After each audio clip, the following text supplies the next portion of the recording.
मुझे हमेशा लगता था कि हमारे घर की सबसे डरावनी चीज उसकी पुरानी बनावट है। मैं गलत थी।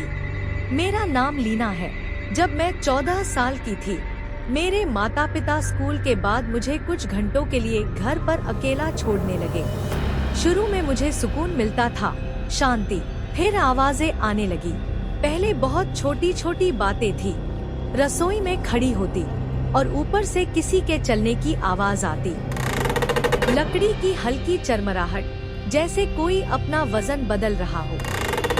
मैंने खुद को समझाया, पुराना घर है, ऐसा होता है। लेकिन एक दिन मैं नीचे थी और ऊपर मेरे कमरे का दरवाजा बंद हुआ। मैं जानती थी मैं ऊपर नहीं गई थी, मैं वहीं जम गई। बैग अभी भी कंधे पर था। घर अजीब सा लग रहा था, जैसे वो सांस रोक कर बैठा हो। फिर मैंने अपनी ही आवाज सुनी।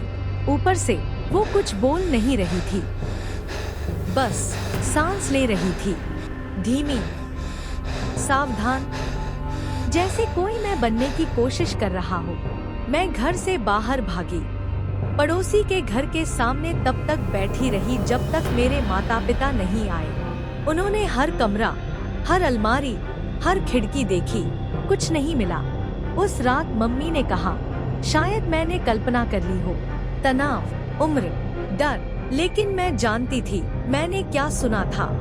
अगले कुछ हफ्तों में चीजें और बिगड़ गई। कभी कभी मेरे फोन पर मैसेज आते जो मैंने भेजे ही नहीं थे। मैं ऊपर हूँ, डर क्यों रही हो? जब मैं सेंट मैसेज देखती, कुछ नहीं होता। एक रात मैं नींद से जागी। मेरे कमरे का दरवाजा खुला था। मैं हमेशा सोने से पहले बंद करती हूँ। हॉल की लाइट जल रही थी और वहाँ अंधेरे में कोई खड़ा था। मेरी ही ऊंचाई, मेरे जैसे बाल, मेरी ही परछाई। वो हिला नहीं, जरूरत भी नहीं थी, क्योंकि उसने फुसफुसा कर कहा, तुमने दरवाजा खुला छोड़ दिया था। मैं चीख पड़ी। मेरे माता पिता दौड़ कर आए। हॉल फिर से खाली था। अगले दिन पापा ने कैमरे लगवाए, मोशन सेंसर, सब कुछ। कुछ दिनों तक कुछ नहीं हुआ। फिर हमने फुटेज देखा। रात के ठीक 3:12 बजे मेरे कमरे के कैमरे में दिखा। मैं बिस्तर पर उठकर बैठी हूँ, दरवाजे की तरफ घूर रही हूँ। समस्या ये थी, मैं सो रही थी, मेरी आंखें बंद थी और मेरे पीछे शीशे में कोई और मुस्कुरा रहा था। हम 2 दिन बाद घर छोड़कर चले गए। आज भी मैं सोते वक्त दरवाजा लॉक करती हूँ।